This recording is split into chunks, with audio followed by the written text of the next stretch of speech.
Utah Congressman Chris Stewart. He's a Republican. He's a member of the House Intelligence Committee. Congressman, thanks so much for joining us. Good to be with you, Wolf. All right, so what else besides the so-called dossier, the Steele dossier, was used to justify before the Foreign Intelligence Surveillance Court going ahead and issuing this warrant against Carter Page? Very, very little. And, you know, the previous reporter said that some Democratic colleagues are saying that Mr. McCabe said, no, it wasn't the dossier that was the preponderance of the evidence why we pursued this. I can assure you that that is exactly what he said, and I hope those transcripts are released. So in addition to the dossier to support this FISA warrant on, again, a private citizen, ironically, they used a Yahoo News story that was based on what? The dossier. And that's essentially it. And look, Wolf, you can't read this. I mean, I was listening to some of your previous guests and kind of smiling as they tried to twist and turn this thing. You can't read this and not be concerned. Did the FBI and the Department of Justice, did they abuse their power in a presidential election? That is a serious question.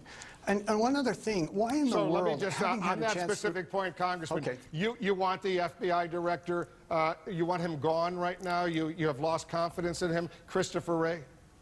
No, I'm not saying that at all. Have you lost confidence in the Deputy Attorney General, Rod Rosenstein? Do you want him gone? No, I'm not calling for anyone's resignation. I'm just want people to be accountable. If there were all of these wrongdoing and the president rejected their concerns of grave repercussions if this memorandum was released, and they went to the White House and they personally appealed to John Kelly, the White House Chief of Staff, please don't do this. The president rejects that advice. Why shouldn't they be gone?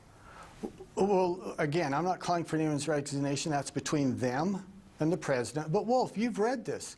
Look what we've heard for the last week. Grave national security concerns. It's going to endanger methods. It's going to endanger people. Show me anything in this, memo that does that. It simply doesn't. Why didn't you release the Democratic Minority Report, the 10 pages that they wrote, rebutting many of the points you're making right now? Why would they hold that up and not what they always do, and I've covered the House Intelligence Committee for decades, why not release them simultaneously, the Majority Report and the Minority Report?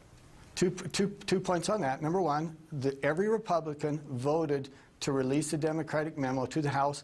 I suspect every Republican, I know that I will vote to release that to the American people as well. But why not do it simultaneously? Why not give the American public the opportunity, Congressman, to look at both at the same time? I'm trying to tell you why. Because it hadn't been scrubbed yet. I can tell you the Democratic memo is much longer. Why did you have to rush to release the Republican report? You could have waited a few days, scrubbed the Democratic report, and done so at the same time. Well, you know what, I think that we felt like this is so important that the American people needed to know. And look, this is an investigation that's going on for more than a year now.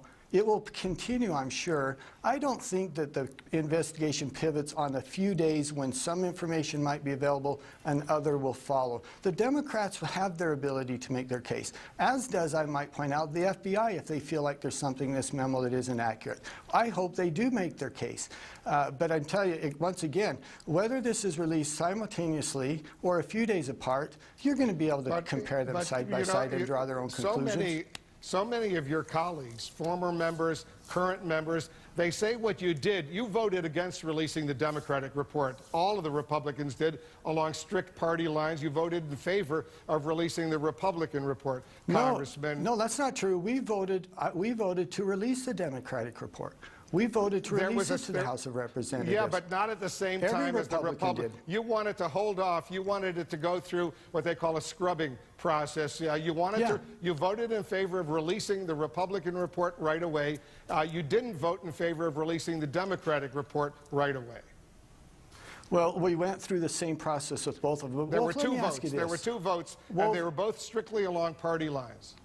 Wolf, why are we talking about that instead of talking about the contents of this memo?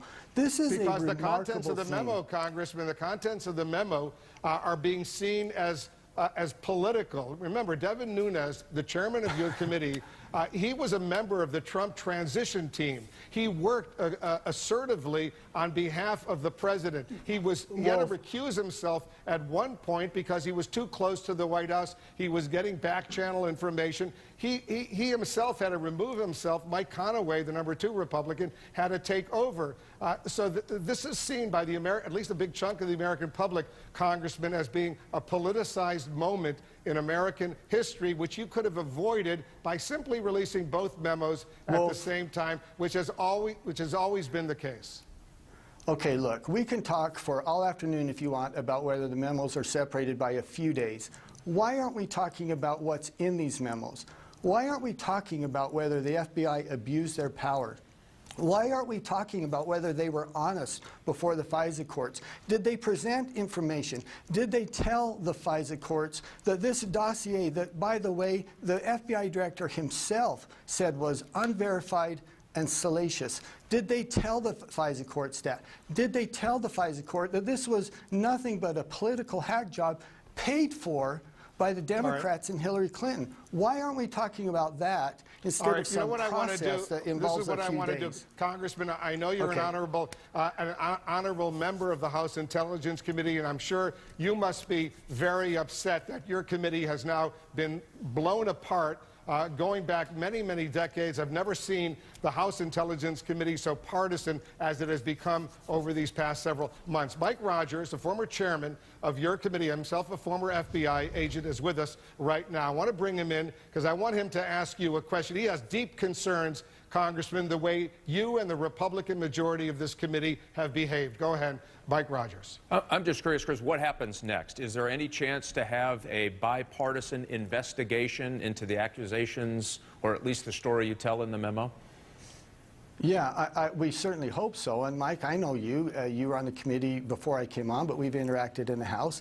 And you may be a Republican, but we may agree to disagree on this. And some of the things that you've said, I just do disagree with. Look, one of the things I loved about the committee was it was bipartisan. We didn't do our work in front of the television cameras. We've traveled together. We got to know each other, and we worked on national security and intelligence issues, which are by nature bipartisan. And I agree with you, both of you, Wolf. You said the same thing. It is disturbing. It does break my heart that we have lost that. But we still have to complete our responsibilities. We still have to investigate this and report to the American people. And look at an example of this. I myself have been called a traitor. I have been said that I care more about the President Trump than I do about my country. These are my Air Force wings that my father wore. I was an Air Force pilot. I have members of my family that are deployed even now. Talk about bipartisanship when you are calling members of the committee traitorous because we wanted to release this report. And now tell me what in that report would indicate that we would betray our country. Well, we don't know what the Democratic side of the story is because you've refused to release the Democratic report, the minority report so far. Once again, hold on. What is in this report that would indicate that I have betrayed my country? But you know when there's a legal battle and there's a defendant and the prosecutor, there are always two sides, and it's important to get both sides. And right now, the other side is being silenced. But Jane Harmon is with us as well, Congressman, and she served for many years on the House Intelligence Committee. She remembers her experiences. She has a comment she wants to make to you as well. We don't know each other, but I served on the committee for 8 years, 4 as ranking member from 2002 to 2006. I also represented a district in Los Angeles that makes most of our intelligence satellites, so this is personal to me too. My question is this: aside from the past and future of the committee, the future I'm very sad about, what about all the members of the intelligence community who right now are watching this, and some of them serving in austere locations, undisclosed to their families, in harm's way? What are they thinking about this, and are they getting a message, which they have to get, that our country stands behind them and that the intelligence that they are collecting is the tip of the spear in finding out the plots to harm us? And just one more point. I'm a Democrat. I was called a traitor and a spy, Let me respond to that if I could. Let me respond to that if I could. Go ahead.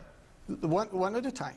Look, I have talked with FBI agents in the last 24 and 48 hours who support the release of this memo. I have never said, and I don't know anyone who said, the FBI organization is corrupt. What we have said is that there was some leadership within the FBI that we think made mistakes, and they should be held accountable if they did, and we should tell the American people that.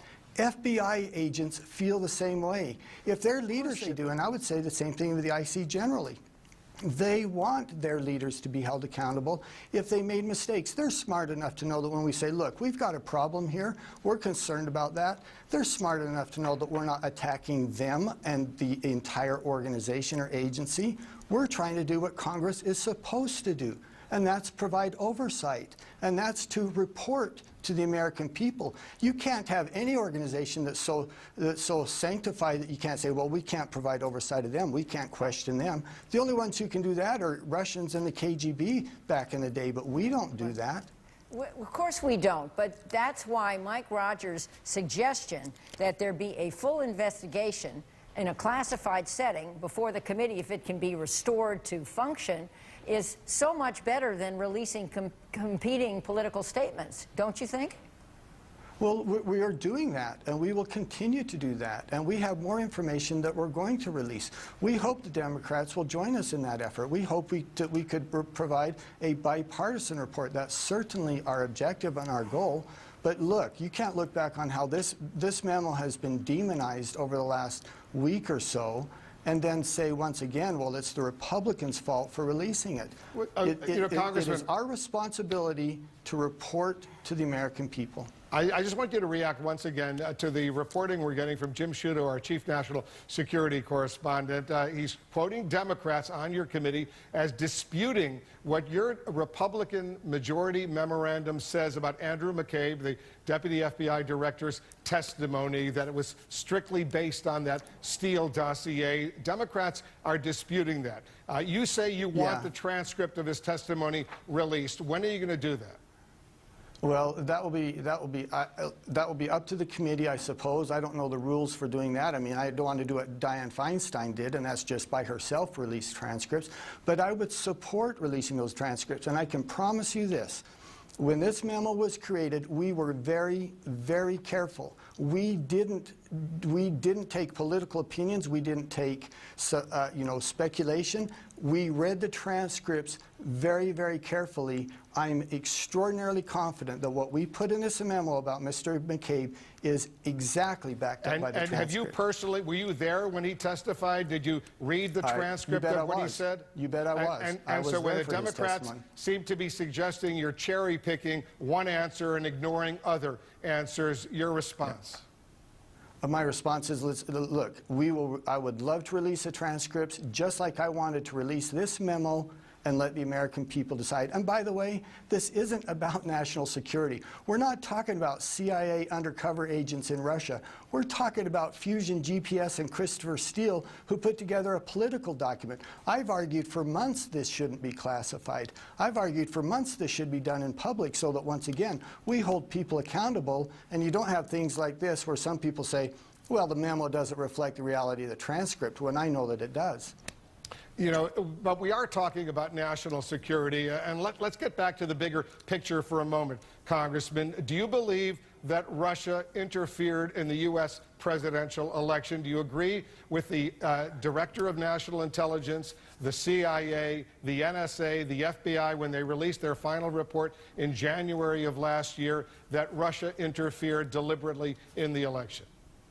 Not only do I agree with that, I was in Moscow a couple months before the election, and I came home and said to every media that would listen to me, Russia's going to interfere. I was trying to warn the American people before the election, so of course I agree with that. And do you agree with do you agree with the conclusion of the intelligence community? They did so for three reasons. The first reason, to sow dissent and to undermine the U.S. democracy. Do you accept that conclusion? Absolutely, and that's what I said all along. They'd ask, well, why are they going to do this? Because they want us to lose faith in our system. They want to break away the foundation of democracy, and they've been so successful in that. partly because of our own accord, unfortunately. So Putin has succeeded because that's what's happening right now. The whole nature, the support for the intelligence community, the law enforcement community, the fighting that's going on here in Washington, he's sitting back and he's smiling, saying, guys, good work, we succeeded. No doubt about it. You know, the guy who, the Russian officer who put this together surely deserves a promotion because it's exceeded their expectations. There's no doubt about it. And it's one of the things that we hope that we can come around and talk about, and that is there any way to insulate ourselves from this in the future? Because you know we've got elections coming up in 9 months or so. We're going to have a presidential election in 2020. It's not like Russia's going to look at this and say, well, that wasn't worth our time, because they're certainly going to look at this and go, holy cow, look how successful this was. Let's go do more of it. So you disagree, and I want to get to James Comey, the fired FBI director. He just issued a statement, but you disagree with the president that this investigation of Russian meddling, he says it's simply a hoax, it's gone on too long, and ended. On that specific point, Congressman, you disagree with the president. Well, I think there's two distinctions. One of it is Russian meddling, and there's no question that that was the case, and no question, as I said just now, that they were successful. The second thing, and I think that's what Mr. Trump is talking about, is the accusation of collusion. And look, the reality is I don't know a single Democrat who wants to talk about collusion any longer because, as Dianne Feinstein and others have said, there isn't evidence of it. And I think that's what the president's talking about when he says he feels like that's a witch hunt, when they accuse him and people around him of colluding, which is treasonous, by the way. It's a serious accusation of colluding with Russian agents. Yeah, no, he says the whole thing is a hoax, a witch hunt. He wants the whole thing to end. He makes it clear that it's gone on way too long. It's costing the American taxpayers way too much money. Yeah. He says, move on and get over it. Let me read Comey's tweet. If he wanted the whole thing to end, I would disagree with him. This is too important for us not to complete. Yeah, well, the argument that some of his aides have suggested is by releasing this memo, it undermines the entire Russia probe. It undermines the investigation. It creates great concern among a big chunk of the American public that this is all political. It's simply designed by what they call a deep state to get him to undermine the President of the United States. That's why he wants it gone. But let me read to you James Comey's tweet that he just posted in response to the release of this majority memo by the House Intelligence Committee. Quote, "That's it. Dishonest and misleading memo wrecked the House Intelligence Committee, destroyed trust with intelligence community, damaged relationship with FISA court, and inexcusably exposed classified investigation of an American citizen. For what? DOJ and FBI must keep doing their jobs." Very strong words from James Comey. Go ahead and respond. Well, it's not the first strong words we've heard from Mr. Comey, is it? He's been vocal on Twitter over the last few days as he's tried to stop this memo from being released. Of course he's going to say that about this memo. He's named in the memo. It was the FBI under his leadership that did what this memo indicates that they did. I don't expect him to stand up and say, you know, cheers to the Republicans, congratulations. Of course he's going to try to denigrate it. He's the one who we would hold accountable. He was the FBI director at the time. So you're glad he was fired?